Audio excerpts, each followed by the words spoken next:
Hello everyone, welcome back to my kitchen. Welcome back to Chef Naz Life is Spice. Today we are going to be cooking a quick dish of chicken. Let's have a look. Where's the chicken? There we are. So there's a bit of chicken here, and we're cooking it with some spinach. So if you know, the traditional name is chicken saag. It's gonna have lots of onions, bit of tomato, got a mild green chili, lots of coriander. This time I've got a lot of sliced garlic, and what we have here, if you can see, let's have a look close up there. It's just some coriander stalks that I've chopped finely, and I've got the usual suspects of spices. Look at my dabba, got a lot of the whole spices there, so we can use some cumin seeds, a touch of mustard, and some of the whole spices. I want to make it into a nice fragrant dish. We want lots of flavor. I've got some garlic paste that I made myself. Here's a bit of ginger paste that I made myself. I'm only going to use a small amount of garlic paste in this, but more of the fresh garlic there, over there. Look, fresh garlic. Ooh, can you see fresh garlic? And we're just going to use a nice simple wok. So let's get started. So I put the wok on medium heat. Just get the pan a bit hot. Then we're going to cook with some olive oil today. Just some nice cooking olive oil, nothing special. Let's have a look at this one. Don't know if you can see it. So this one you can cook at a higher heat, so it's perfect for everyday roasting, grilling, and frying. It's about 70 to 80 mil because we've got about 800 grams of chicken. So just to cover the pan. So I've got my whole spices today.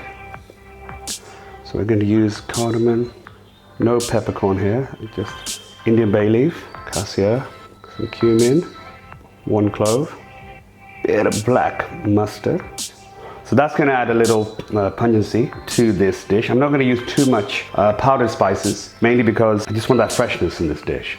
With the onion, the garlic, and a touch of the ginger, and lots of coriander running through it, because we've got nice baby spinach. It's a family favorite as well, so not too spicy. So let's start. Look, like see the oil is warmed up there. So we cumin and a really small amount of mustard. This one, overpower it.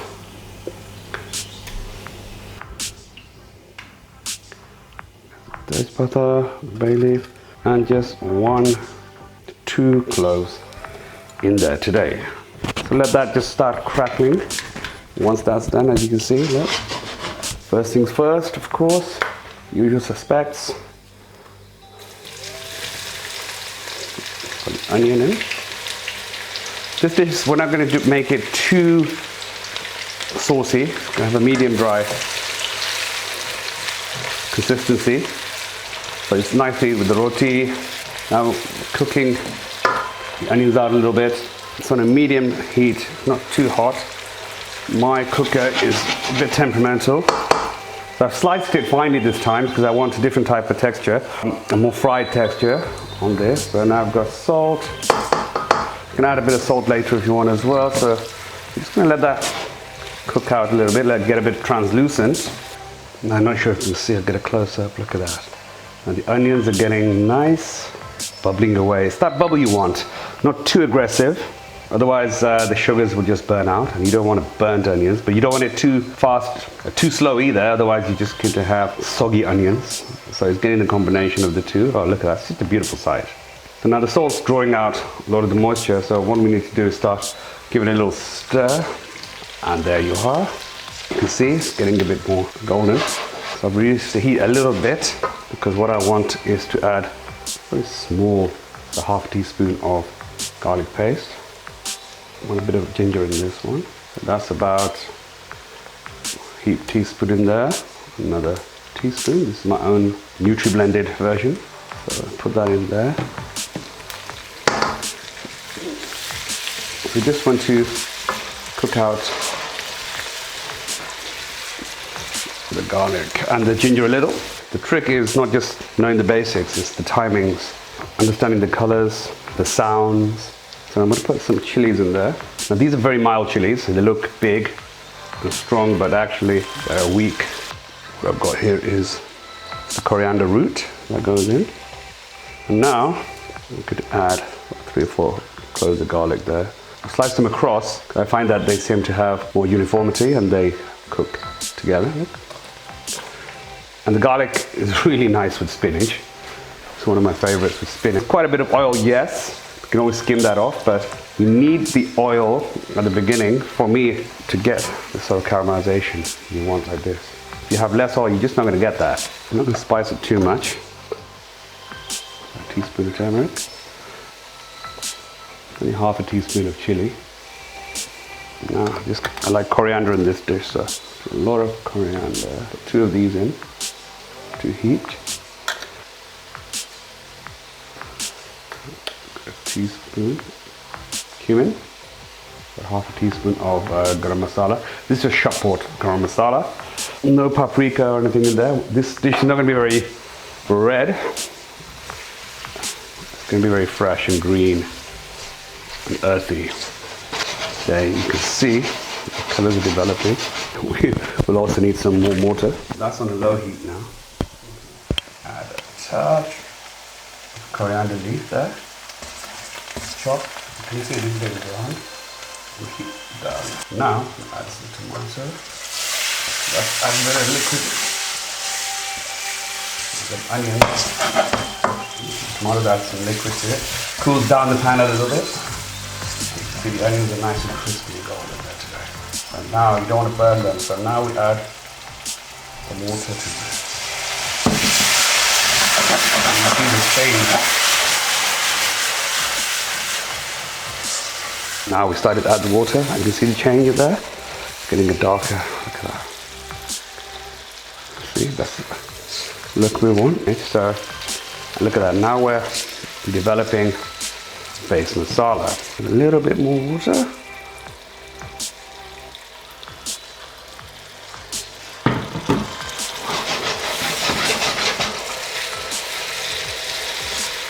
That's got a nice flavor. Touch more coriander to that. I'm using the tomatoes.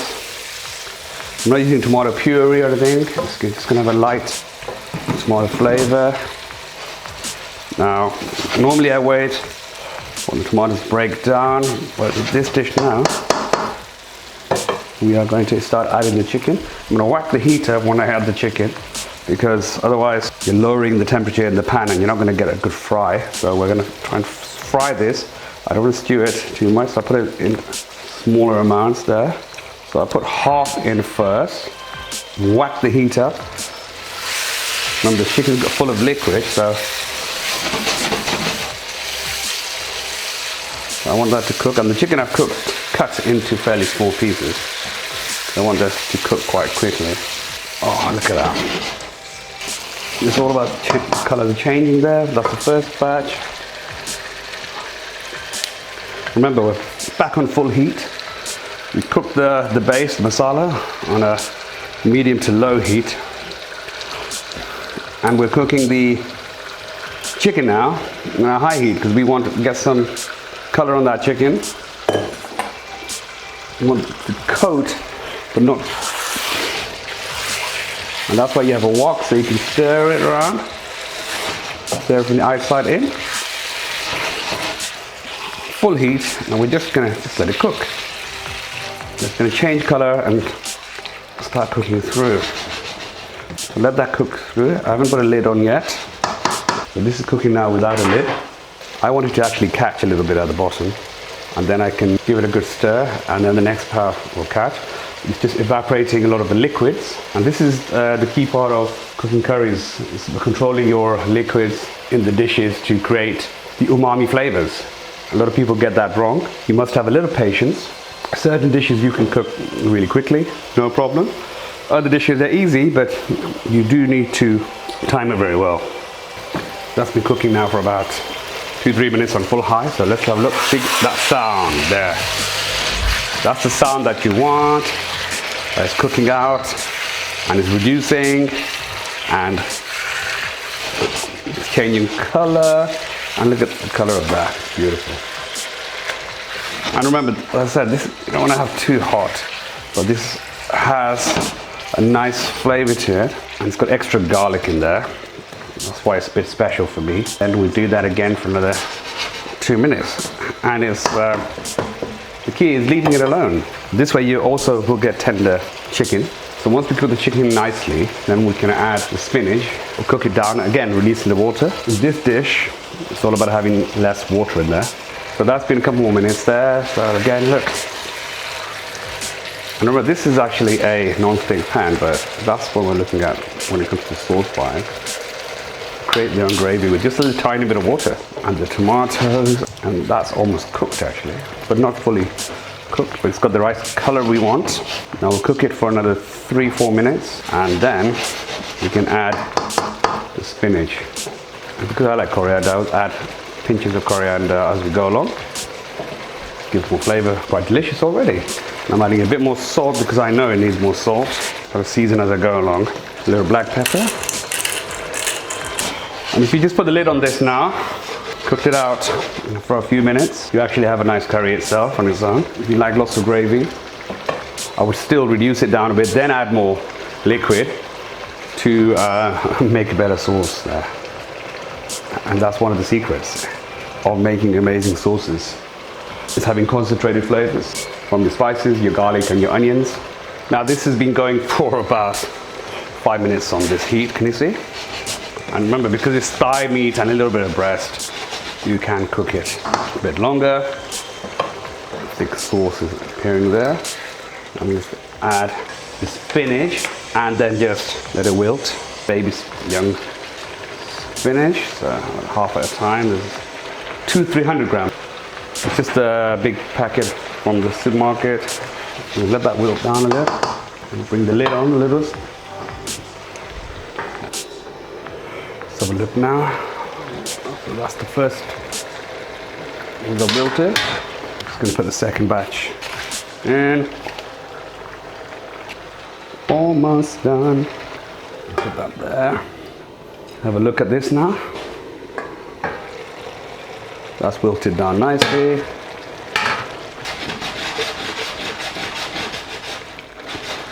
I'm just going to reduce that down completely. It's quite dry and the oil separates, and we'll cook it on a fairly high heat. Add a smidging of some coriander, half of it, just to enhance flavor a bit more. Add half a teaspoon of garam masala, just sprinkled on top there. Add half a tomato. Add a little bit of color to it at the end. That will just seep into it a little bit and turn the heat down a little bit. Leave the lid on there for about 5 minutes.